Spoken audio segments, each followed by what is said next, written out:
the curating team are basically offered as a complement to the exchange, the debate, and the discussion on land systems, land access, land usage, and so on. So we see these as another way of entering and examining these issues, and we hope that you'll find it stimulating and will also bring robustly your own perspectives into the discussion. And in the coming days, we shall be tackling other themes, land and the creative economy, tomorrow, and on Wednesday, we'll be looking at the idea of Africa, motherland. And then on Thursday, we'll be looking at all of these three themes together. But to put us all on the same page, let me quickly define briefly how the team understands cultural heritage and creative industries.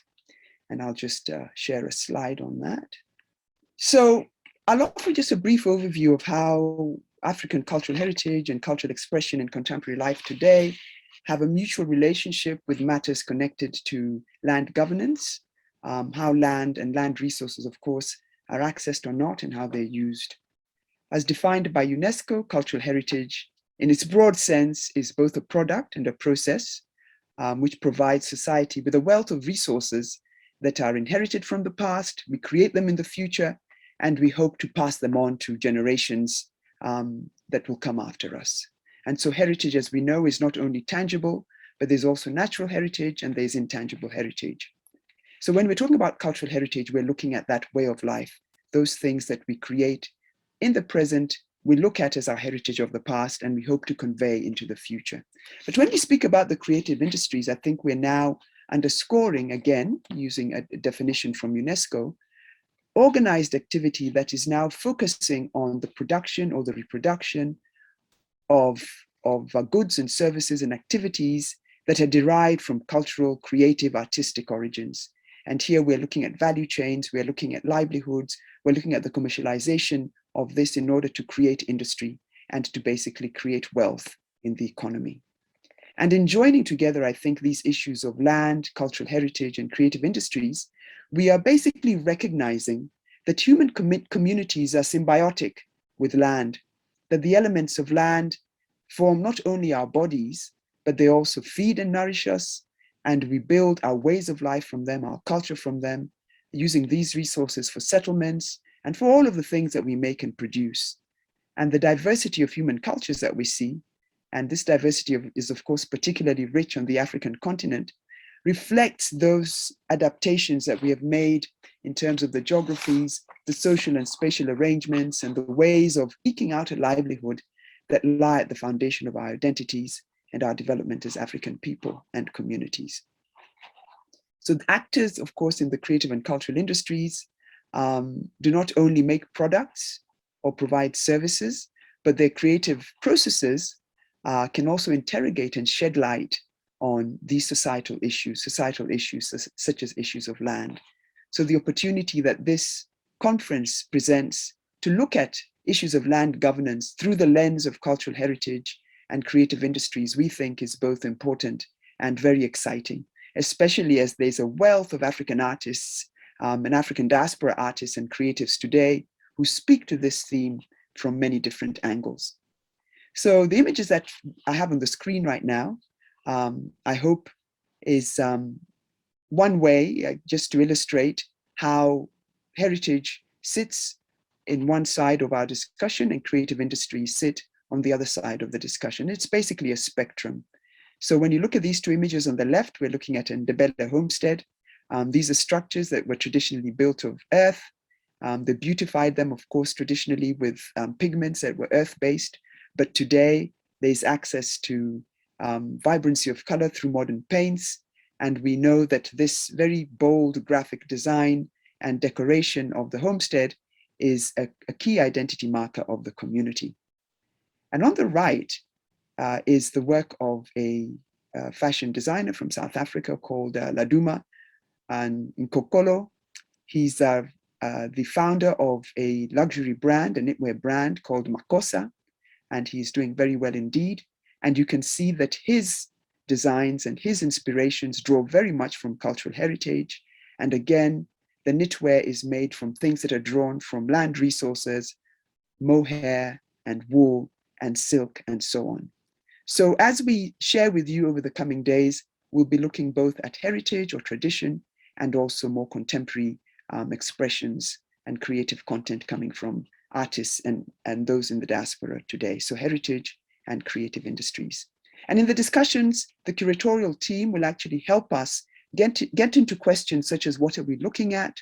What are the contexts and circumstances of the work that we're looking at? But importantly, what connections do we see and make with what we're looking at in terms of issues of land and land governance? And we do hope that in this way, it will become evident how the work of creatives and cultural practitioners can bring an added understanding to land issues. So I think we can begin to do this, and I hope that my team is to engage. So James and Garnet and Peterson, welcome. I shall invite James Muriuki to take us through the first piece, which is an installation by an artist called Yinka Shonibare. And James will tell us a little bit more about the artist and the artwork. And then I shall invite Dr. Garnet Lunya to help to provoke discussion by asking James a few questions, and we shall take it from there. So allow me to now share the next slide, which is this one that James will speak to. Karibu, James.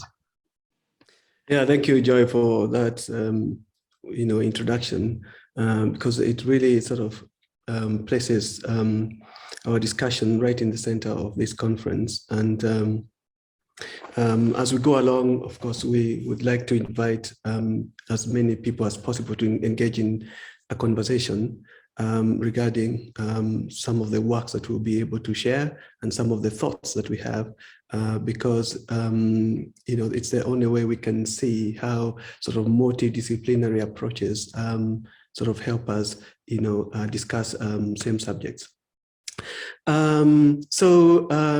To discuss this work, or to sort of converse about this work, it would be important to sort of first introduce the artist.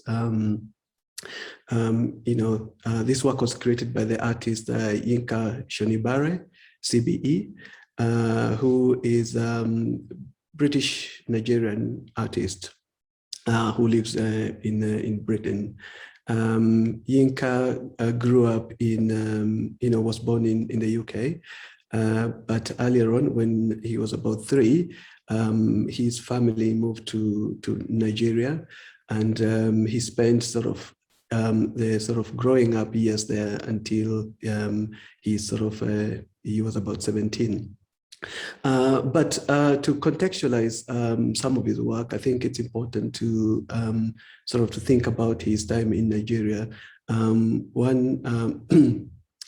of the things that he says he remembers very well about growing up in Nigeria is that Britain was all very present everywhere, and that always sort of put questions, or put these lingering questions in his mind, in the Nigerian society, that Britain is very present, yet he's in another country. So that connection sort of lingered on in his mind for a long time, which still does to his mind today. So at 17, he moved back to England to study art. And he did his undergraduate degree at what is now called Central St. Martin's College, and he consequently moved on to do his MA at the Goldsmiths College. So that is sort of, generally sets the background of what he is. Because certainly it's important, as we look at work, we understand a little bit about whose work it is and what is their background and what are their concerns. And then, we start to understand why artists do what they do, and why is it that they choose the subjects that they choose to share their thoughts and ideas and questions with the rest of us. So that's a little bit of the background of Yinka Shonibare. And then we move on to this work. I think it's important we focus on the work itself and how it might relate to this theme. And, because a lot of these artists do works on different themes. some themes, sort of stretch across different sort of areas of interest, but we find some of them really are very strong in the question that we are discussing today. So the first thing I would like us to do is to spend time sort of looking at the work and just observing what we see in this work. I think it's important to point out something that is not always obvious to when we are observing work, is that the figures, the human figures in this image, this installation, are life size. So that gives us a bit of the scale. And we start to imagine if we were sort of standing or sitting indeed in the room where this work is installed, then we have an idea of what scale we are looking at. So if you look carefully, it's a table, and right in the middle there, with 14 human sort of mannequins, or human-like mannequins, headless mannequins, who are quite animated. For example, if you look at the sort of the figure right at the far end of the image you're looking at, you can see it's somebody who's almost ready to sort of get up and almost put forward a confrontation, and somebody is trying to hold them down. So anyway, it's 14 full figure sort of headless mannequin sculptures sitting around the table, wearing all of them wearing this sort of wax print fabric clothing. So here we already start thinking about fashion and design and what this print represents, but we'll get back to that later. Yeah, the animation is quite vibrant, and on the chairs we can see also the also sort of upholstered with sort of more wax print fabric, and which is very recognizable to not only people in Africa but across the world as a fabric that is associated with a certain group of people. So on the table there, it's we start seeing about what is being sort of discussed, and obviously we see what we recognize as a map of Africa, which is sort of right in the middle of this sort of discussion. Now, the piece is called Scramble for Africa, which was made in 2003, and we know obviously Scramble for Africa is a huge, subject, or is a huge sort of phrase when we start thinking about sort of land in Africa and politics in Africa and identity in Africa, and so many things that we can associate with that sort of moment. For those who might not remember, the Scramble for Africa is sort of is a phrase they used to reference sort of this conference that was in Germany in 1888, I believe. But basically is where sort of European leaders sat and discussed how they're going to sort of cut up Africa into different pieces that can each control. So, but if we just keep it at just observing the piece, I think important to note is the body language of the characters, the clothes they're wearing, what is on the table there, and and that they are headless. And I think it's rather obvious that they all seem to be men. And at this point, if there's anyone who might want to add something of something they observe before we can get into why this piece is relevant. Thank you very much, James, for that intro. And I think that Garnet is about to provoke you. But again, I see that we do have some participants that have joined the team. By all means, do feel free to add something on the chat. I will ask my co-curating team to track that chat and to flag if there is something coming in the chat, because I've used my my computer for the full screen. But also, of course, you can raise your hand and indicate that you wish to speak. And again, we'll pick that up so that we can allow you to offer perspective. But I now will ask Garnet to weigh in and sort of stimulate provocation by responding and reacting in her own right to the image, but of course to some of the things that we've heard James say. Garnet, thank you. Thank you, Joy. I think every time I see this picture now, I get really excited. I think just getting ready for this meeting this morning and getting dressed myself, you know, I had this picture in mind and I kept thinking, can I find a fabric that is not Holland or Dutch wax print to put on, you know, as part of my own, you know, dress. And I actually did find, you know, a fabric that's made in Kenya and designed, you know, by a Kenyan artist. And, you know, so again, here I am groping for authenticity just on this provocation. But, you know, for me, again, one of the interesting things I find is whenever I think of Berlin, or when I used to think of the Berlin conference and the carving up of Africa, I used to imagine, you know, talking heads and gray suits. And so, you know, already, you know, Yinka has gone in there and removed, you know, the idea I had in mind about what was happening there. And then, of course, what's being dished up over here at this dining table, you know, is the continent, is Africa.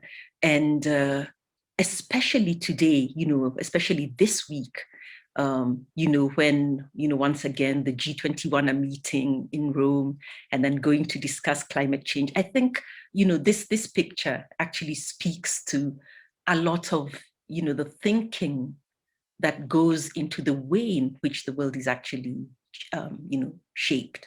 And so, you know, James, the relevance of taking us back, you know, with Shoni Barry and getting us to really begin to unpack the layers of what, you know, we're actually looking at in this powerful image. And so, you know, that question, I want to throw back that question or help us to try and see if we can expand it. You know, why, you know, is this image important for a lands conference in 2021? Yes, yeah, sure. So, you know, thanks for that. I think, yeah, the question of fabric and when you say that when you imagine that conference, you're imagining sort of gray suits, yet what we're looking at is Dutch wax print, and importantly, Dutch, you know, for the purposes of this conversation. So Yinka's whole idea is sort of not to make work necessarily very literal and easy to interpret. You know, if we start from that point that this work is about sort of the genesis of colonialism in sort of in physical form, in sort of cartographical form. So we know what happened there is that, you know, different leaders sat and made decisions about which bit of Africa, you know, they're going to sort of to be in control over. But, you know, in many ways that marked sort of the beginning of what we sort of understand today as a sort of contemporary sort of land governing sort of laws or guidelines in Africa. Obviously, not to say that, you know, different communities or different groupings did not have ways in which they sort of perceived and sort of made use of land. Some of it, of course, was not always very smooth. Some of it quite confrontational, but some of it quite amicable. But I think what becomes, you know, sort of note in this that is provoked by this piece is that the land in question, the people discussing the land in question are not people that actually inhabited those lands at that time, but we're looking at a land that is sort of accessible to them. Some of them even thought of it as land that would be owned by them as individuals, which we know the story of King Leopold and so on and so forth. But a lot of them also thinking as territory that would be controlled by their own countries. So when Yinka sort of puts this forward, he's basically saying, look, there's a group of men discussing land without necessarily bringing forward or asking questions to the people that actually inhabit that land. Questions like, what is your relationship to this land? Because that's where it begins. How do you make use of the land? Do you own chunks as we understand it, or is it shared? Is it land that you can invite or welcome other people to visit and use that land or not? Can we, all these questions. And, the other thing that you mentioned, these are, when we talk about talking heads, these are headless humans or headless men, if we think of them as such. And we know, in Africa, and many other societies, but in Africa, there's so many communities that when you say, when you tell somebody that person has no head, it's almost saying that they're not thinking, they're really not engaging anything. So there's a lot of metaphors that we can derive from just this one piece. Yeah, but so the relevance of this, what Yinka is asking, is putting forward, not necessarily literally, but I think his idea is to provoke questions and to make us sort of have our own readings of this work and sort of start interrogating some of the land issues we're dealing with today. So when these leaders divided up the land, they said, okay, you will be in, this bit is Senegal, and inside this Senegal, this bit will call something else. So it becomes sort of this very almost illogical way of one would have thought it's a very logical way of sort of approaching land and saying, we're going to make a straight line here and say, if you're on this side, then you have to be grouped with these other communities. And if you're on this other side, you're going to be part of this community. And in many ways, that, even set up the genesis of some of the, the positives and negatives as well that we, in Africa are having to deal with today. Because there's no consultation as, are you happy to be together? Are you, how you approach land, the usage of land, is there a common way that you share land, and then we can say, look, because you use land in certain ways, then, then you'll be in one area, and so on and so forth. So in many ways, this piece is about colonialism. It's about our understanding today of land and how land is used. And another key point to note is that when we look at mapping, we go into, we're talking about cartography here, and we can start thinking about how cartography is and was and still is sort of a tool of power.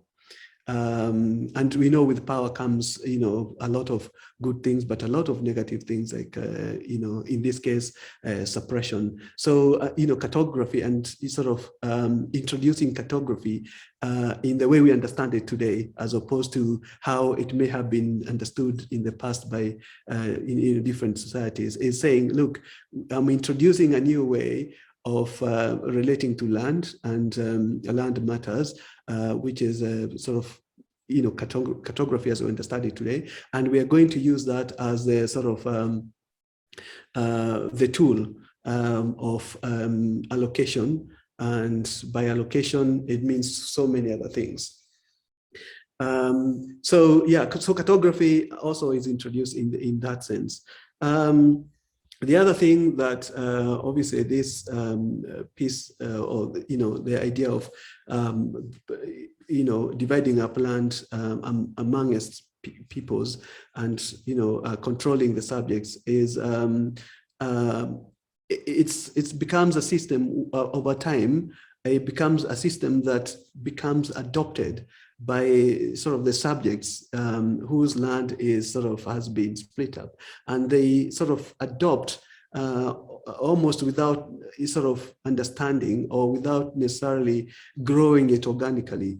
And we know when something is not sort of, one does not take time to sort of internally conceptualize and build a system or an idea, then that can become problematic. And some of the problems we see with land governance today, some of them stem from this time when the continent of Africa was divided up among different, primarily European countries to control. So, as we go on later, we will be able to discuss, work that is sort of discussing or, questioning or highlighting some of the problems or some of the, issues that, that came up after people were able to adopt new ways of thinking about land and governing land use and policy around land, whether it relates to communal or collective land, to even very much smaller units where we think about roles, different roles, gender roles, spirituality as it relates to land. All these things were sort of in many ways re-engineered to suit sort of contemporary land policy and land governance sort of directives. Joy, shall I just jump in? Yes, and also to see whether Peterson has a perspective. Okay. Yeah. It's interesting that when I was looking at this image, actually, as you're talking, James, I noted that the presentation is almost casual in nature, and for such a niche that actually ended up having major implications on many people. It's interesting how even the act, the artist thinker kind of presenting the forms around the table kind of being headless. And then, of course, presenting this very animated and really non-formal atmosphere. There's this contradiction almost. So I was just wondering also. And then also kind of also looking at, I kept thinking, every time I kept seeing this, I keep thinking of the dinner table, the dining table, whereby it becomes a place really of consumption. And then so I'm wondering whether, is it kind of valid to look at it also as the act of the territorial expansion that is part of really the main agenda around the struggle for Africa as being a form of dishing out.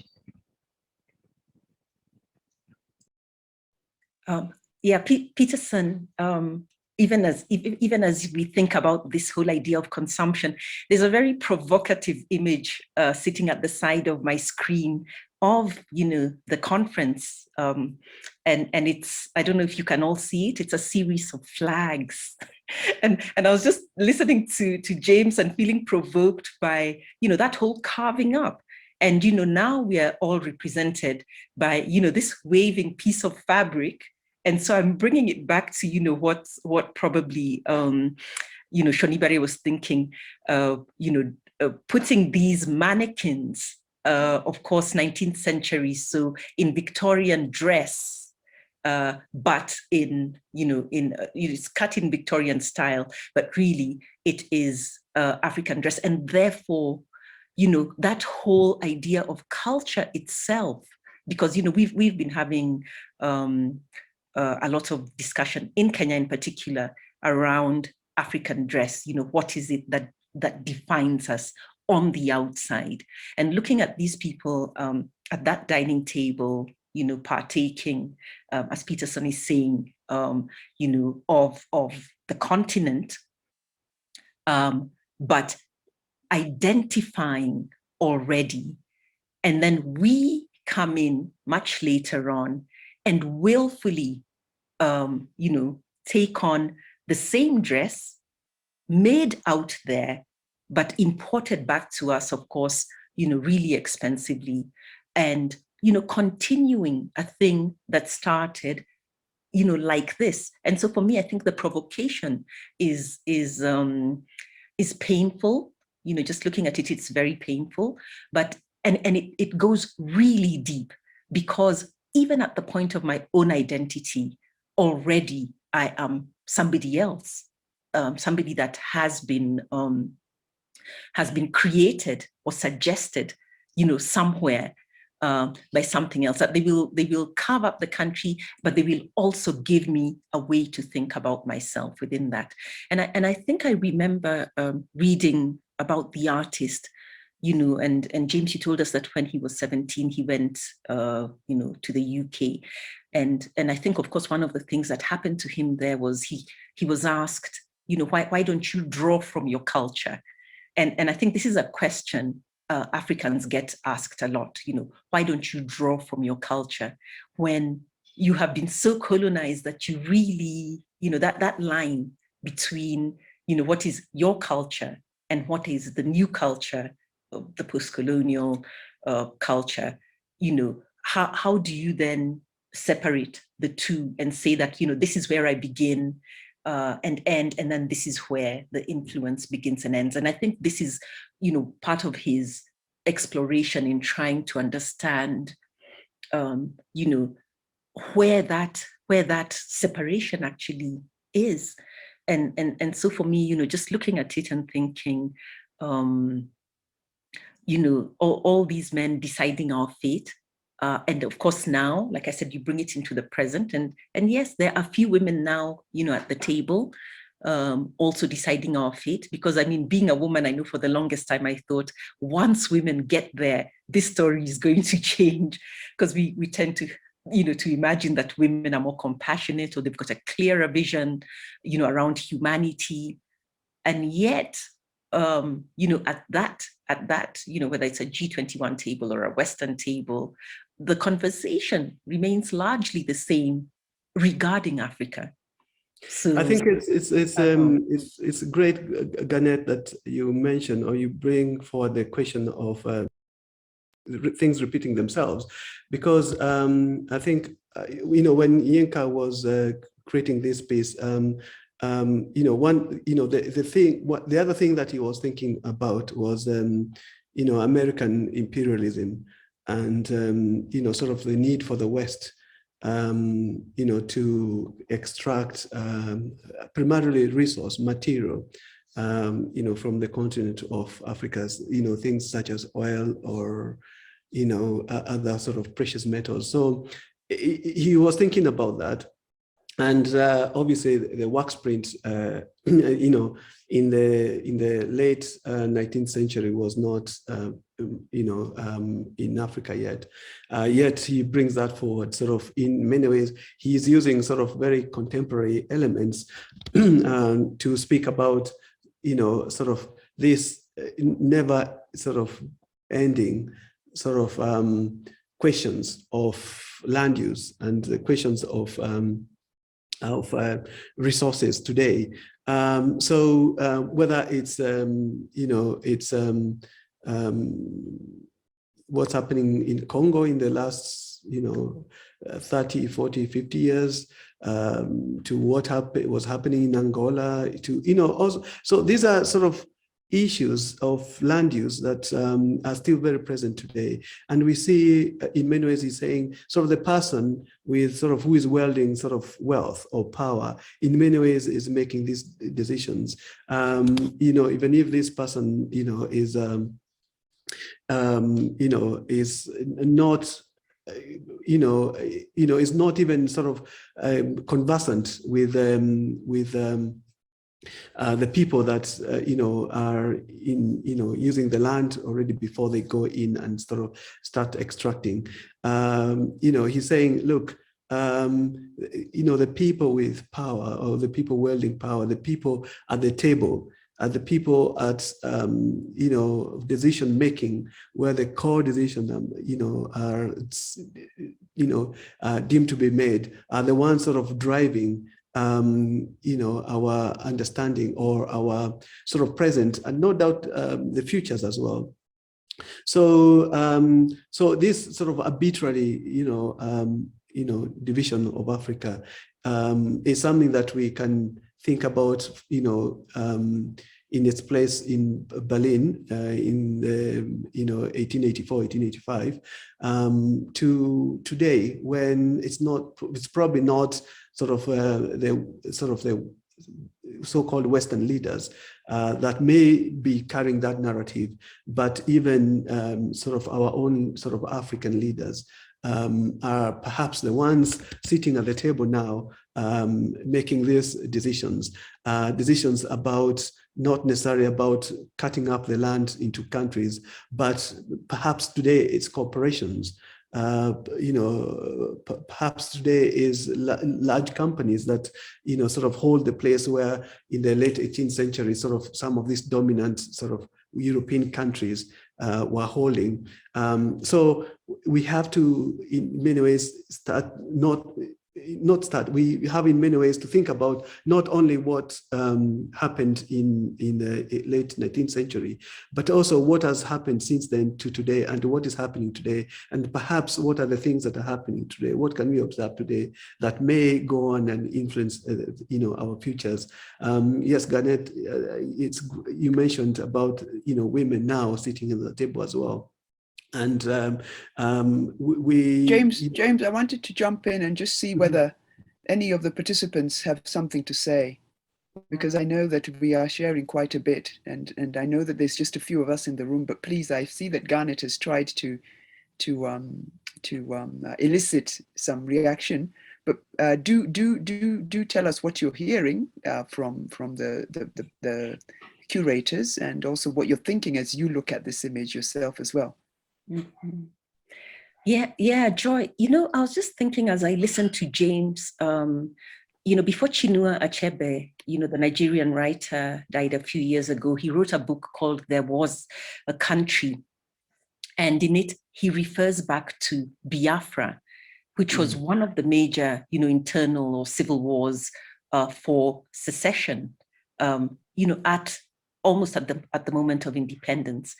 And towards the end of his life, reflecting on himself as a Nigerian, but also as an Igbo man, this whole question of where do I belong? And, Achebe said at the end of the day, he really was an Igbo man. So, despite all the carving and, all the, Lugard's wife deciding this place I shall name Nigeria, he said he is who he is. And so you're right. When we discuss this topic, and like Joyce says, I don't know what some of the participants think. I will ask for silence just so that we hear from the participants. Oh, yeah. No, seriously. Actually, can I give you 10 minutes, 10 seconds of silence to see whether we can hear from the participants? I know again we're very few. Yeah. And I don't know my co-curators whether you can see the names, because I have, again, as I've said, full screen. Yeah. And if we can. Yes, I can. Andrew, maybe you'd like to weigh in if you're there. Or Key Behanu. Key Behanu. Thank you. Key Behanu. Or Mary Goretti, please feel free to. Don't be shy. Yeah.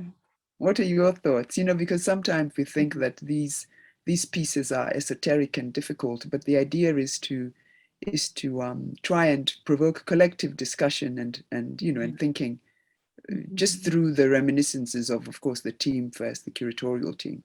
So Andrew and Goretti, what are some of your thoughts? Thank you. My name is Andrew Adem, and I work with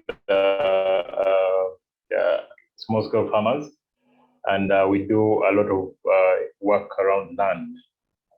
It is quite, the discussion is quite interesting, and I love the fact that we are here to discuss Africa for Africa. It is on rare occasions that we have such kind of discussion.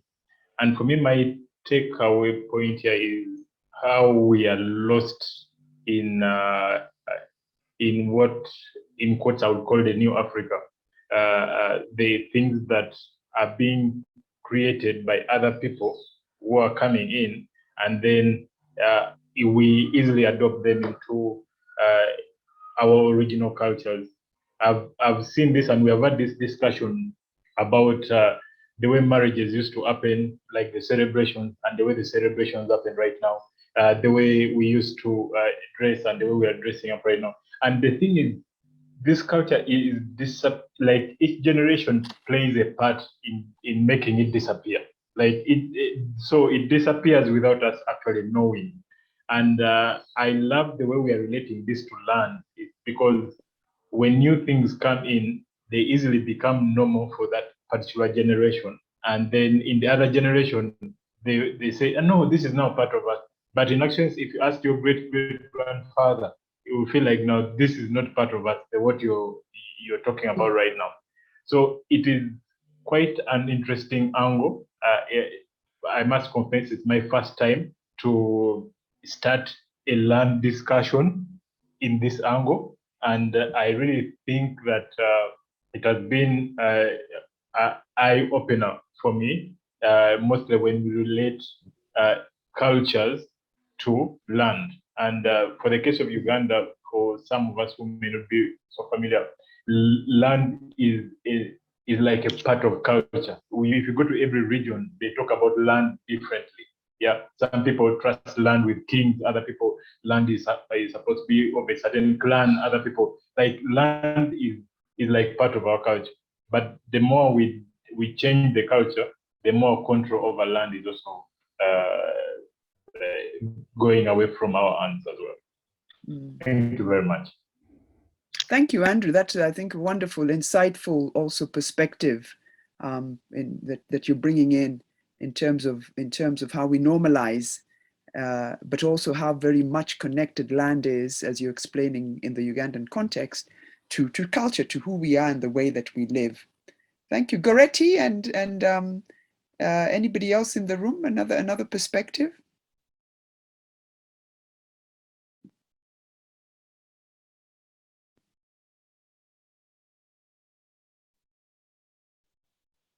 I think there was another name. Which other names were you seeing there, Garnet? I think you were reading out the names. You're on mute, Garnet. Didier Milindi, there's Biraro, Meriel, Mireille. Yeah. Please feel free. Welcome to offer a perspective, because there's no nobody who has a monopoly of ideas here. It's really trying to see how this kind of lateral or tangential entry into the discussion perhaps gives us new nuances and new ideas and new thinking and new understandings. So please do share. So Mireille, Didier.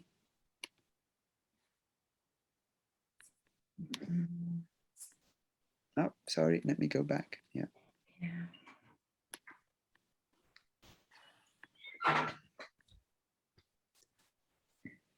But even as they're thinking, I think James and the team, one of the things that you've mentioned is really how, pieces like this don't only have to be read in terms of the historic.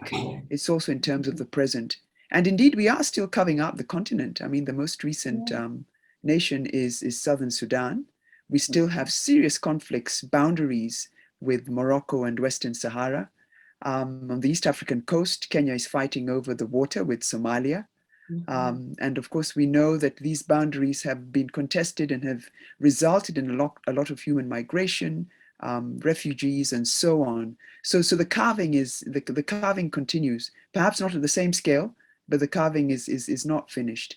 And I know that one of the things for me as you were speaking was that we have now adopted this wax print very much as part of how we identify as contemporary Africans. And so it was to read this as the contemporary carving, annexation, boundary creating, dispossession and conflict creation, and dishing up of the continent with present day leadership and present day politicians. And in fact, when I looked at the mannequins, I think the other thing that struck me was that they're not white, they are brown. So they are sort of sitting in between the colors that we know when we intermix the races, we have that brown color. And I was just sort of, again, thinking about projecting these ideas both into the past and origins of challenges, but also things that carry forward into the future and perpetuating them, normalizing them, I think, as Andrew mentioned, and thinking that this is the way that things were. Yeah. So thank you for sharing how we can bring this into the present day dimension as well. In fact, I really like what Adem said about that we are lost in the new Africa. Mm-hmm. I really, really like that. And for me, looking again at this image, I think what strikes me the most is the Sorry, let me try and bring it back. Have I moved the image? Sorry. Yes, you've moved it. Yeah, it's my fingers are moving this and I can't move it again. Let's try. Okay, I'll just stop screen share and bring it back on. But Garnet, please continue. Yeah, because what James said about, look at the different figures. And for me, I think what strikes me again, and new things keep striking me about this the piece, is the attitude, that even without the heads and facial expressions, just from somebody hunching at the table, or, you can kind of see their hands, clenched, and the other one sitting back and deciding, that the attitude comes through so strongly, with what's at stake on the table, that there's a lot of attitude about it. And, Joy, you've just described, there's wars being fought, and that things are not settled. I think for me, that whole idea of things not being settled. I think also by the artists in many ways leaving out sort of the heads. I do think I work a lot with sort of imagery and photography and stuff like that. The human form, when we see a face, even sort of common phrases, English phrases, like let's put a face to it. A face, sometimes is very prescriptive as to what that a person is, or what sort of a group of people are. So by sort of leaving this as headless sort of mannequins, in many ways, it's an opportunity for the work to derive relevance, into the futures, so that it's not only saying, look, these are Europeans or whatever, and Joy, as you rightfully said, they are brown, but not, not dark-skinned as a lot of people in Africa, but not as light-skinned as white people. So it's almost these sort of ambiguous humans, sort of these anonymous humans that will keep making this conference, will keep actually sitting at this table for a really long time. And the thing that I take on from that is we have to keep questioning what is our relationship to these sort of anonymous characters who make decisions for us. Of course, anonymous in the sense that, over a long period of time, they may be sort of anonymous, so almost like they are a system or a way, rather than it's the individual that makes the decision. So if, for example, we had my face in one of these figures, then it would be very particular that is James that was making that decision. It's not my current political leader in my region or in my country or whatever. So they can extract themselves from that, but by leaving them headless, it almost brings an opportunity to say, like, we can put any person's head, and perhaps indeed also gender, we could put into any of these figures and sort of say, this is this could be this other leader or this other person that is active today. Can I say something? Yes, please, Peterson. Thank you. Yeah. I mean, I love the headlessness, but I think one is that, and James, you highlighted it. Maybe I think also Garnet, but it also kind of allows and creates space for anyone viewing it to kind of find their own resonances. So it's almost like, the emoji phenomenon, whereby one smile is a smile of 6 billion, but it means that if I send you a smile, it's because of this. One of the things I noted, and I think also Adem might have touched on it, is that there's a point whereby, and James, you also mentioned, there's a certain timelessness to the work. And I think that depending on the period with which you're looking, at the work. So one is that we're looking at it in the 21st century. But chances are in the 1800s, late 1800s, when this was being done, there's nothing at the table in terms of material and medium is actually original Africa. Because you're looking at a table and chairs and fashion that is, kind of late Victorian. You're looking at, you mentioned, James, ducks, the Dutch wax print. And then, of course, if you know this, the Berlin conference did not happen on the continent.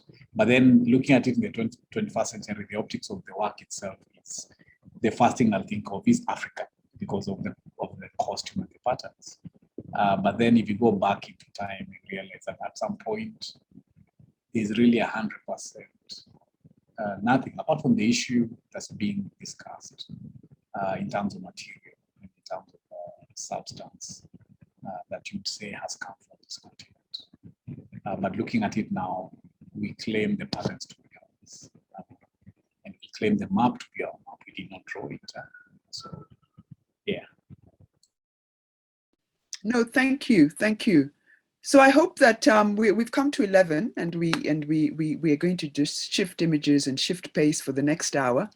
But I hope that those participants who have joined us are beginning to sort of see this approach, which is working with expression from artists, some of them installations, as in this case, but we also have music, we have literary works, we have paintings, we have sculptures, there will be some videos, and all of these are ways to try and help us to understand, to engage these issues through the lens of the creative eye. And so I hope that you will stay with us and that we can hear your voice a lot more as we move forward, and as you also get comfortable with beginning to examine these issues of land policy on the continent through this lens. If you don't mind, I will now, because we will take a 5-minute break, but it's a break that you do not need to leave your screen for. It's basically a song that we will play. It's a piece of music by an East African artist who is based in Siaya district in the Kenyan territory. And you can see that now I'm using my language very carefully. The geography that is now called Kenya in a space that is called Siaya. His name is Olith Ratego. And this particular song is one that he sings both in his mother tongue, but also in Kiswahili, which is, of course, East African lingua franca.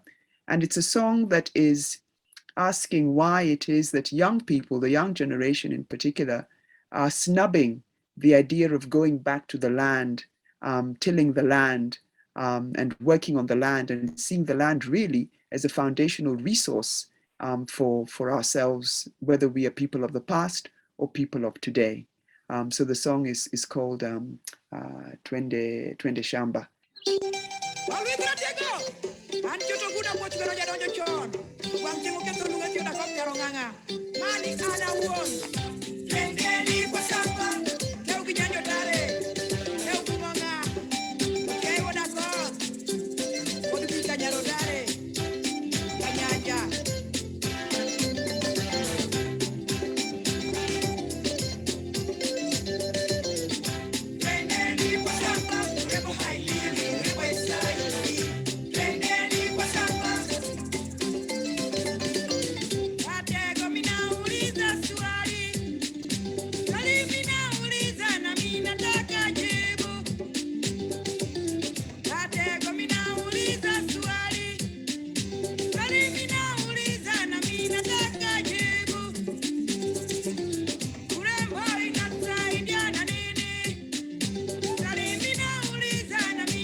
Thank you. Thank you so much, James. Thank you for being able to play that.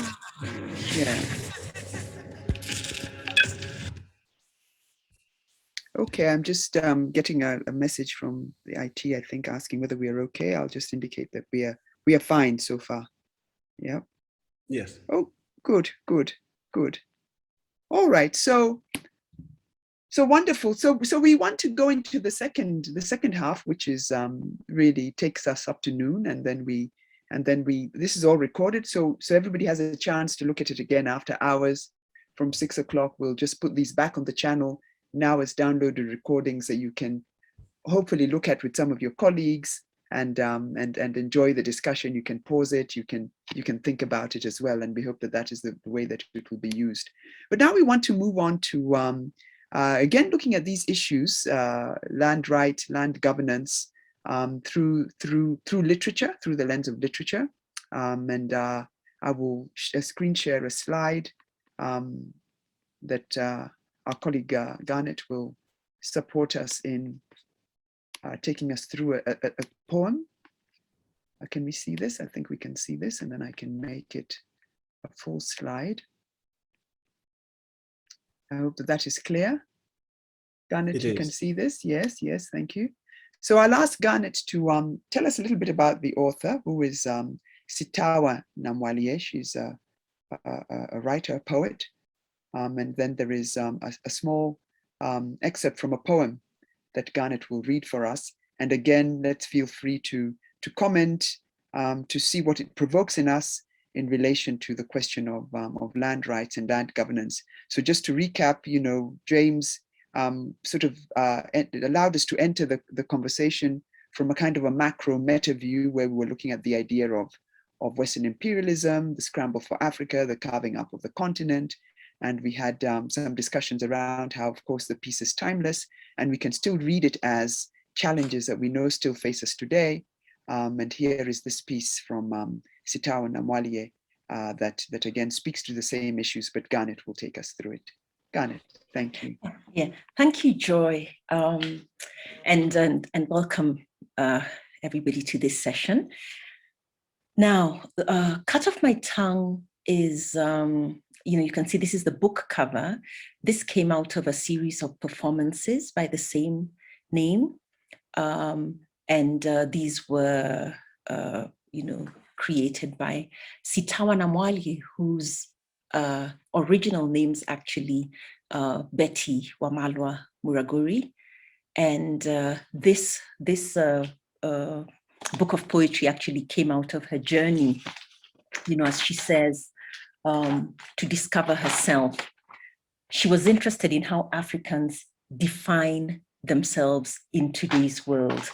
And so, you know, through a long process, you know, with a team of people back and forth performing, they came up with Cut Off My Tongue. Now, the title, of course, comes from the post-election violence period that Kenya experienced in 2007, 2008, you know, when land again, you know, kind of exploded as a major, you know, election issue. And so what I'll do is I'll read you one of her poems. It's called Land of Guiltless Natives. And so here goes. It actually speaks to a lot of what James, you know, the questions James helped raise with Shonibari's picture in the previous session. Everyone knows it is the colonists' fault. For the past 45 years, we have blamed our bad habits on them. Before they arrived, we were a land of guiltless natives. Our fascination with land is a top-ranking Kenyan vice. Women, Tusker lager, and land, and not necessarily in that order. We obsess about it, we want it, large tracts of it, small pieces, plots, 4 by 4 meters, Our fixation is an irrational passion we kill for. Land is a soothing mistress. A sense of calm soaks those who possess it. Owning land gives comfort. I know I won't fall if I lean back. My motherland is there to catch me. When people from other states are astonished by such attachment, I'm equally perplexed. Does it not exist in their lives? How can a person live without this ardor, without the satisfaction that comes from possessing your very own piece of land? At such times, I sense myself at an impasse, an unbridgeable chasm, me on this side with my land, and they standing there, puffs of smoke with no substance at all. Even when I was a child, I longed for my own land, not communal tribal land. When I was unhappy, I would dream of running away to my very own secret island to live off berries, rabbits, and little edible birds, the fruit of the land. No prizes for guessing the source of these images. The British are guilty again, this time as imperialists. Annie Blyton, Robinson Crusoe, Paradise Lost, Lassie, Dr. Bwana, Tarzan, a mishmash of sources filling my head with make-believe adventures of white people in the bush, continuing their grip on my imagination. But let's not blame all the British. The set that came to Kenya is guilty of this particular mania. Lords and ladies of the realm, from a tiny island of 60 million souls on only 244, 820 square kilometers, and those lordly few still managed to own chunks of that. Can you imagine what they saw when they came here back then? Miles and miles of empty land owned by no one. Would you endure the lust that gripped them? They had to have it, and they took it any way they could,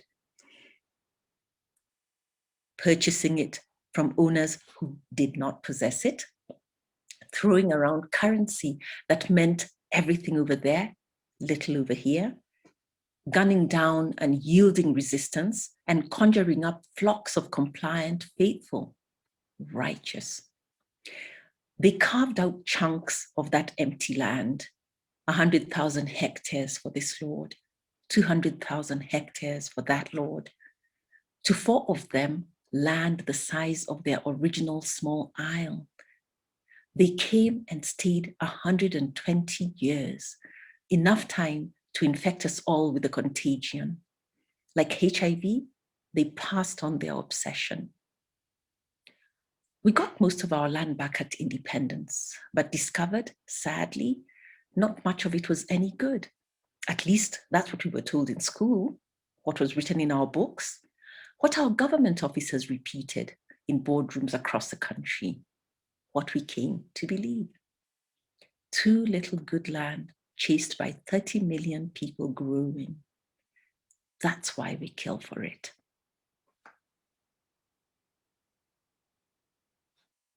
Thank you very much, Garnet. And of course, that is an excerpt of, I think, a longer piece, isn't it? And we these things will all be available as downloads, so you can look for them for yourself later on and read the complete works. But again, just again, as you say, another provocation, but this time using language and using the literary word. And I'd be curious to again hear from those who are in the room with us what their thoughts are. I'm reminded of what Adem said around working with small scale farmers, and now hearing this in this particular poem, how the poet Sitawa basically says that these colonists who came in and carved out chunks of empty land, empty in quotation marks, to themselves, made us believe that there was some sort of special something that we were missing out by not having the same, kind of large chunks assigned and allocated to ourselves. And so we've now become obsessed. It says they're like HIV, they passed on their obsession to us. And at the end it says, and that's why we kill for it. I'm just curious to see what Adem or somebody else might think, people who work with, with farmers on the ground, and of course, understanding communal land and the way that we related to land communally and the way we accessed land as communities, and also didn't access land as communities. Some parts of our communities did not have access to the land. What your own reaction might be to this idea that we have been infected with a contagion and an obsession that perhaps was not something that was original to us. Or was it? Does it depend on the community? Does it depend on the context? Just a question. Yeah. Yeah, just as we're waiting for, people to warm up, I wanted to, just going back to the book, I found, Sitawa describe, the writing of this poetry, as a journey of self-realization, a voyage that essentially brought me back home to my point of departure. And on her return, she found everything she needed, right here within her. What it is, I remember when I first went to her performances, like, Yinka, Sitawa had also been abroad, and she was busy wanting to identify with the West.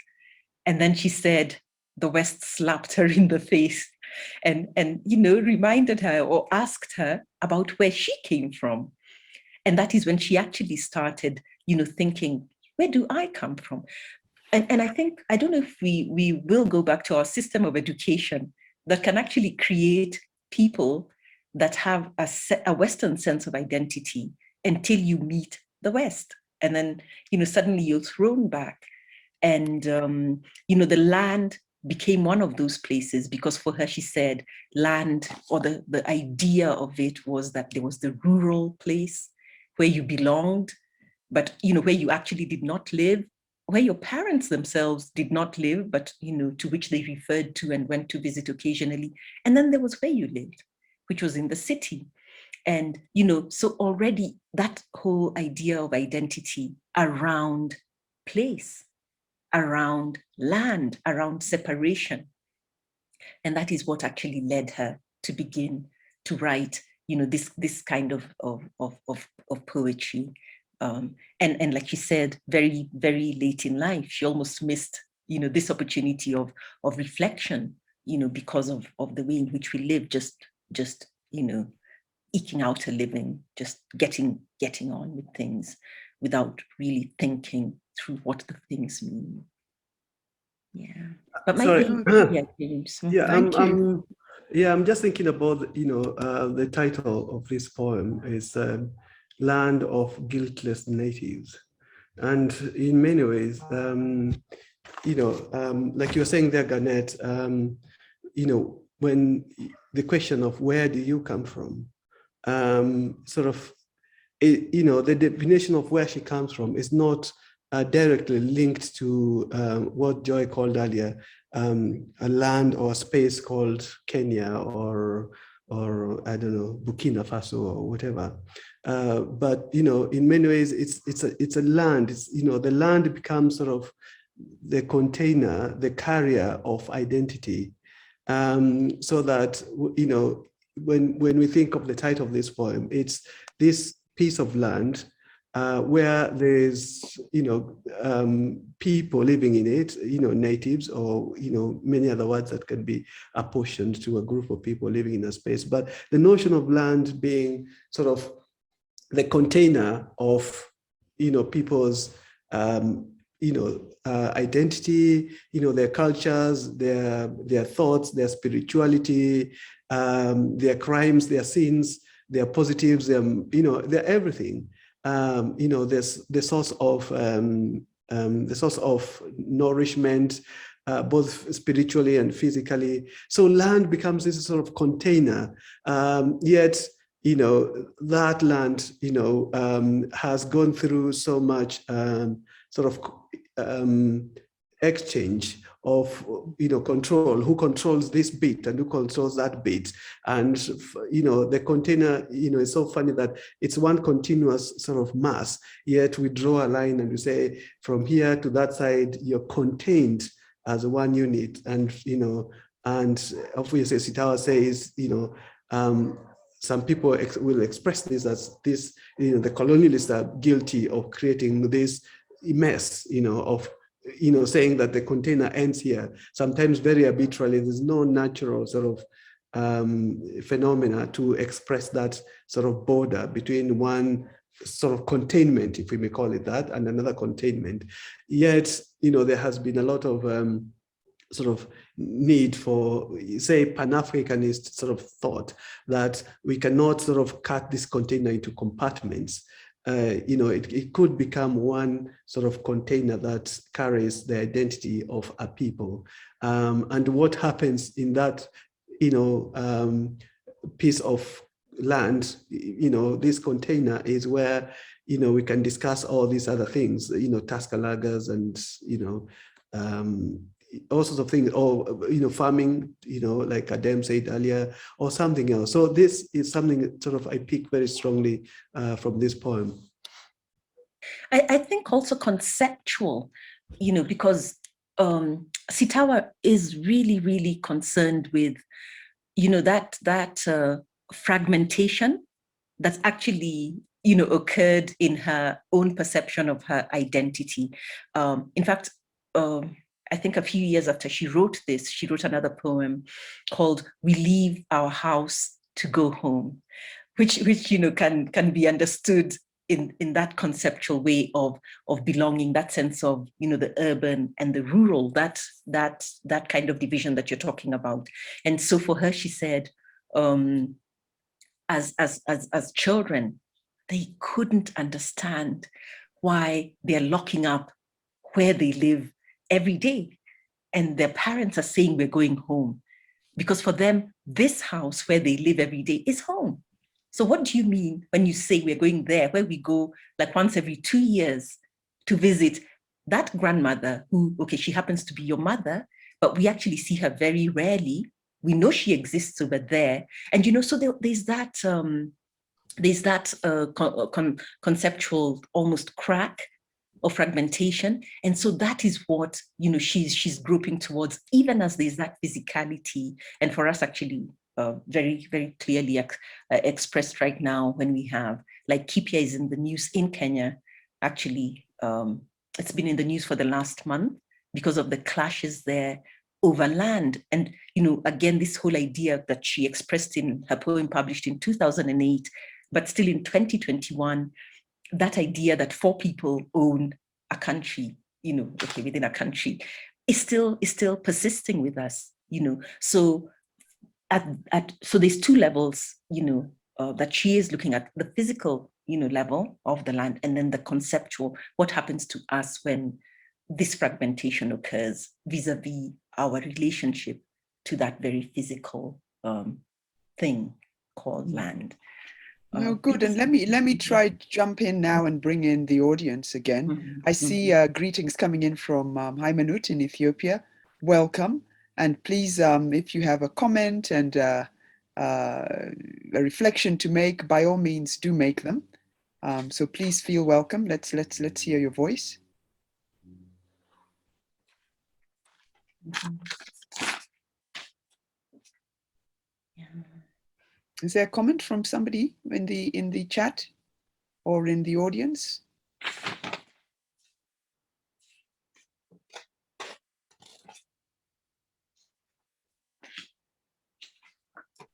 If not, of course, we can just because the next slide and the next image that Peterson will speak to, again, we can combine all of these. We can combine all of these. But I think the interesting thing that, of course, is coming out of this particular poem is that, of course, when we discuss land, the issues are so interconnected. So we were trying to look at the question of rights and dispossession, and of course, looking at it first of all from the colonial action that happened and the carving up of the continent that happened, at the end of the 1800s. But we're also talking about how that affects who we are today and the spaces that we sit in, and the territories that we name, the countries that we occupy today. but also this idea, which both Shonibare and the poet Sitao have spoken to, as people who have lived outside, that you begin to make a connection with that external world, and then find indeed that the question of your identity is thrown back at you, and this idea of Africa as motherland, which we'll be looking at, and this tie to the land and your identity becomes something that is also very central indeed. So these things they all intersect, they're all layered, they're all intermingle, and feel free to connect them that way as well. Yeah, and Joy, just to jump in, also, and I think James began to speak to this when he referred to the title, this guiltless, the land of guiltless natives, our complicity, of course, and I go back to Shonibare's picture again, when you talked about the color, it's no longer, you can no longer just blame the white man, that he's already, giving you this mixed color, that the question is already evolving in its complexity. And so, where is our complicity in our relationship to our land? So I'm beginning to hear that even as the discussion continues. No, excellent. So allow me to push it to the next image, or the next piece that the team has offered, and it is this one, if it will behave. There we go. So this image is very, very striking, as you can see. It's a sculptural work by an artist called Michelle Matheson, a South African artist. I'll ask Peterson to take us into this piece and tell us a little bit about its title and his own reading of it. And then again, we can engage it together. Peterson, welcome. Thanks, Joy. Thanks, everyone. I think just from the poem that Garnet just read by Sitao Namwali, I think one of the things I picked from the title was I was just thinking that the term native also becomes a connotation of rootedness. And then from the other side, it's also perceived as a connotation of almost like a certain unity or being too static. And I think it also that kind of sets the agenda for some form of exploitation. So the piece in front of us is Breaking Ground by Michelle Matheson. And I'll just kind of try and highlight, just give you a bit of a background to the artist. So he's actually born in South Africa, brought up in Zimbabwe, and of course currently oscillates between Zimbabwe and South Africa. And he creates installation and sculptures, from found in ordinary objects. And of course, he has an interest kind of in the issues of migration, of labor, cultivation, creation and destruction. And I think the sculpture, or when the sculpture in front of us, which is also part of an installation, is a perfect example of, or encapsulates all those issues quite well. What he does also is that one of the things I remember I saw his work the first time when he was part of the Zimbabwe Pavilion of Venice. I'd have to kind of find the year. And I think also in his work, it's also looking at how ordinary objects kind of can become, these very potent symbols of processes in our lives, both physical processes, emotional, social, kind of cultural beliefs and all that.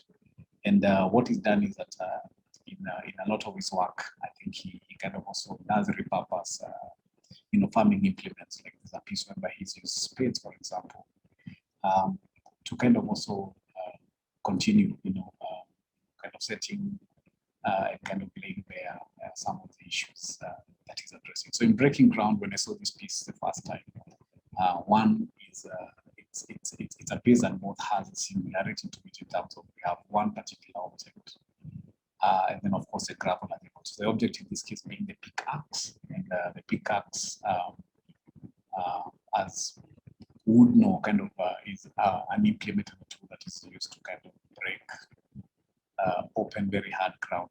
So there's of course a tool that is used in contexts that will offer certain resistance. And then of course, I think one of the places I go to first when I think of the peaks would also have to do with extractive industries, like mining, for example. But then also the aspects of road construction and all that.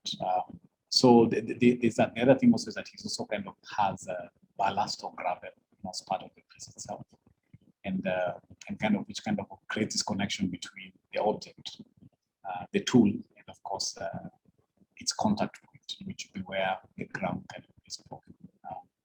And I remember my initial perception was that I'm actually looking at one pickers in terms of the visual impression, in as much as it's used multiple of these implements, but then it also creates movement.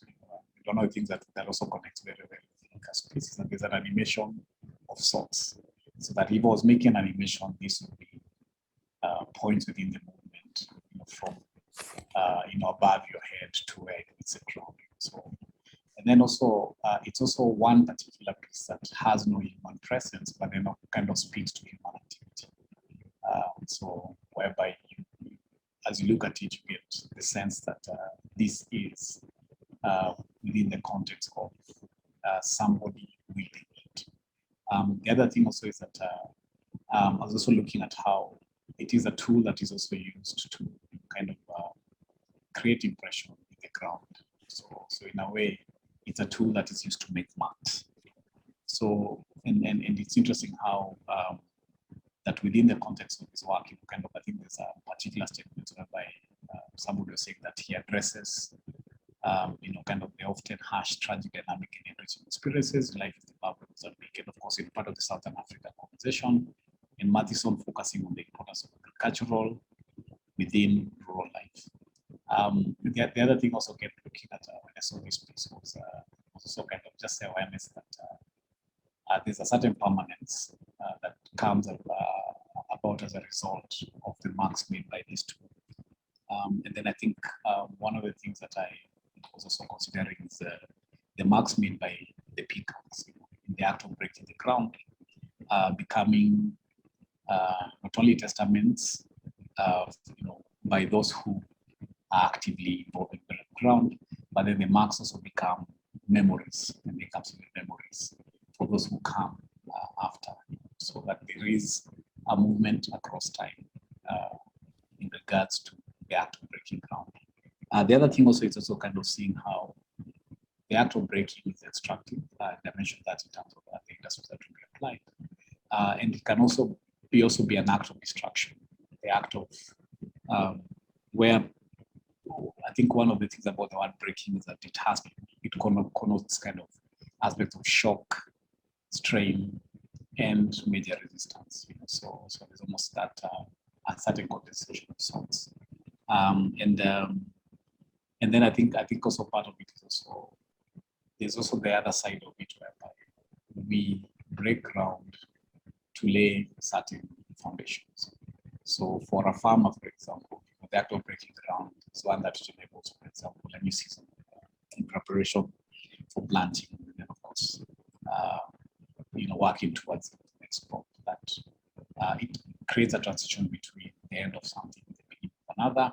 But in instances whereby there's a certain newness that's needed, it also becomes as a good metaphor for, in a positive way, for the establishment of something. You break ground also when you're building, so there's that. And then of course, and this is not beyond the destruction side of it, it has to do with creation. So how do we kind of influence geography? How to bring about the big flood?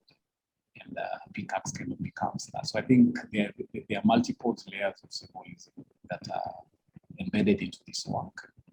It's a singular, very simple object, but then I think its impact is one in which we can all draw from. So there's also, of course, aspects of history. I think also looking at Inca Shunibare's struggle for Africa. It's almost an awareness that the Berlin Conference kind of laid the ground for some very brutal interventions into kind of the geography of this continent is. And I would imagine that, kind of certain tools of this kind were part of that, but then there's also an awareness that part of the making of, obviously, I use the new Africa as one of the words, has to do with, I guess, us building it, kind of, breaking ground for that piece. Thank you, Peterson. I think you've given us basically two sides of the coin that since the Shonibare piece we have now began to look at. That really it's not a one-sided question. It's the continuation of practices that, of course, have been disadvantageous to the continent, to communities on the continent, that are perpetuated today, but also how we perpetuate them ourselves today. But I think one of the new things that you're introducing in the reading of this image is how breaking ground is also a real opportunity for change, for now imagining a different future. I just wonder, before I ask either James or Garnet to make a comment, because I know that we're coming to the end of the hour, whether the participants, kindly encouraging you to also react to this piece. It was wonderful to hear Dem's voice and that intervention and reflection. So please let me again give you a bit of silence to bring your voice in, so that you can react to this piece, but you can also, of course, respond to the poem, and you can link them and you can introduce new ideas. But we really wish to also hear how you are seeing these images, these curated offerings, and how they stimulate your own understanding in the areas that you're working in terms of land issues. So I'm going to say, let's just be quiet for a few seconds to give somebody the space to jump in and say something. And again, I'll rely on the curators to kindly see who is in the participant list, and perhaps to give them a bit of a tickle, and encourage them to say something.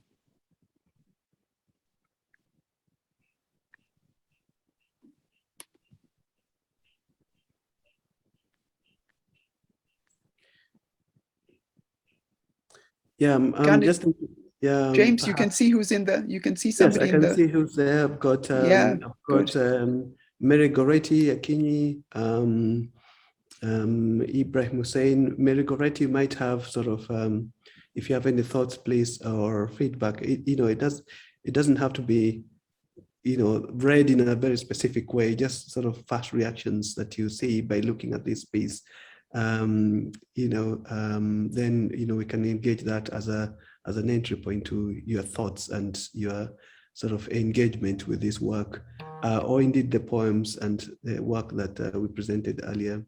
And yeah, you too, Ibrahim Hussein, please feel free to make any remarks or thoughts on how you see this work or how you read it. It does not have to be from what Peterson has said.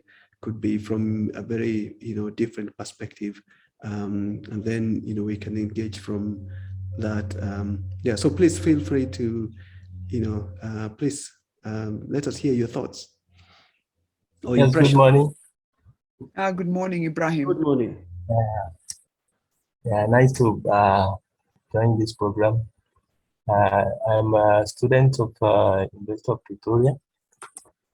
So my contribution to this particular diagram actually it's illuminate my instincts somehow, in the sense that there is an ongoing problem in Africa, as we know, and the problem is actually the self-protection for our tribe. Most of the time you see in the course of protecting our land, you see a lot of people fighting. And when they are fighting, we fight within ourselves. And when we are fighting, we try to protect our own tribe rather than Africa as a whole, or rather than being a black man. So I don't know how unity can also be part of this conversation, so that the unity will encompass the Africa and not actually a tribe in isolation. Because I am from Nigeria, but you realize that we have a lot of tribes in Nigeria. But with a lot of tribes we have, in the course of trying to protect our own tribe, people try to fight another tribe. And then it results into chaos. You see a lot of people killing each other over land. And some people, instead of them to dialogue and have a resolution, they would rather fight each other, kill one another, and the one that's more powerful will now take the land at the end of the day. So when I saw this particular diagram with machete, I see it to be a machete for different tribes fighting over one land. And that one will be a problem. Where is the unity? Where is unity in this particular diagram? Mm. So that's how I think of it. So I don't know. Mm. What do you see about my opinion? Thank you. Thank you so much, Ibrahim. And I think really very insightful. Thank you so much for that very well articulated observation. And I think that for me, and the other curators will make their comment, but for me, I think one of the things that you're introducing into this conversation on land policy is that we really need to think about the other elements or aspects or layers that must come into this conversation. And one of the ones that you're saying is that the question of unity must come into this conversation. So it's not just purely trying to either legislate or create policy, but this question of coming together of unity, of seeing a commonality around communities and individuals and even nations on the continent. How does this become part of the discussion of land policy? And I think that one of the wonderful things that I find around engaging this issue through works of art like this is exactly what it's provoked in you. It's that it's provoked something that may seem, what does that have to do with land unity? But indeed, as you're saying, your reading is many diverse communities, each fighting over the same territory. And the violence of that, the conflict of that, the pain of that, how can that come into the discussion around land policy? Well observed, well articulated. I love what you've said. I love what you've said. Yeah. I don't know whether some of the other participants have something to say there. So Goretti and the others, as you can see, it's your first reaction based on, of course, how you engage with issues of land. How is this emotive to you? What does this trigger for you? What kind of response are some of your first responses? Perhaps we can hear one more person as we head to the close of the hour. Could I say something? Just yes, please. Yeah. So on the chat, Garnet is saying she's suddenly seeing black and white. Apartheid. So it's interesting because also to tie in with Ibrahim's point, I think also one of the difference between this image and of course Scramble for Africa by Kashonibara is that this is in the grayscale, and of course Inkas is very, very colorful. So there is there's almost like a certain minimal and of course mutedness, which can easily be perceived as kind of existing on the negative side of the spectrum. One of the other things, like when I keep looking at the work, is it might also be many tools held by many hands in the act of achieving one particular objective, which would be breaking food. Yeah. Mm. No, thank you. Thank you for those insights, Garnet and Peterson. Garnet, do you want to make some comments? Yes, indeed. Just listening to Hussein Ibrahim, I was really struck by the power, again, by the power of this image, because I was looking at these as implements or as tools where he's seeing weapons. And so, again, that duality, that the thing that you use every day, you know, as a worker, as a miner in South Africa, then becomes this symbol of violence. And so, you know, those two visuals are going on in my mind at the same time as you know, trying to place them alongside this idea of unity, you know, Joy, that you read in Hussein's contribution. Sometimes that the price paid is very, very steep for some of these ideas that we have, like democracy or unity or land equity, you know, stuff like that, that the investment we have to make is actually very big. But at the same time, I was just thinking about the South African landscape and what, you know, these tools or implements have done to it. And here I'm thinking of those, I don't know what they're called exactly, but you know, those mountains, those huge mountains in places like Johannesburg, you know, that sit on the landscape because of the extraction. And even as I think about them being scars on the landscape, I'm also thinking about the hollows that are actually in the ground. And so as we remove the inside, what we're seeing is a manifestation on the outside, but we forget that we've hollowed out the inside.